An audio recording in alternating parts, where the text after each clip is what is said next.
As for a second weekend in a row, a teenager has been gunned down in metro Atlanta. 15-year-old Layla Harris was shot and killed Saturday night. Hundreds of teenagers were at a party in Morrow when police say an unknown gunman shot up that venue. 11 Alive's Cody Alcorn is live outside that venue tonight along Citizens Parkway. Cody?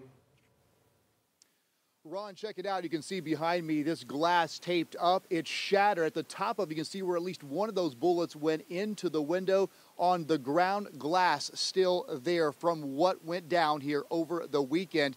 And get this, that is not even the venue we're talking about. It's next door over here at Suite E, where Layla Harris says where she was at a party, a birthday party, according to her family, Saturday night.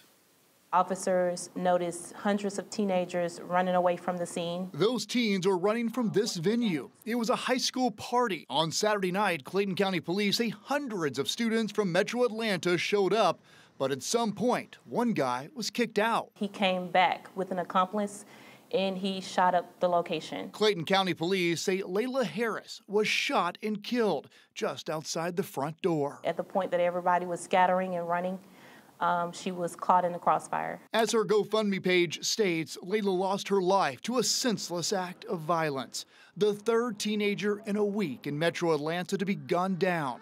In fact, Layla was killed just 24 hours after faith leaders came together, promising to work with community and business leaders to help change the culture among teenagers. And anybody looking for this to stop tomorrow, that's not going to happen. But what we can do is to begin to coordinate our efforts and really strategize about how do we effectively diminish. It will never totally go away, but we can diminish it. Ironically and sadly, her words proved to be true.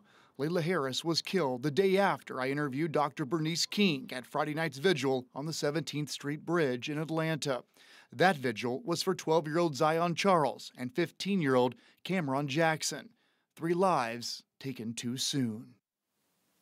I did reach out to this venue several times today for a comment on what happened and to find out really who threw this party. So far, they've not returned any of my emails.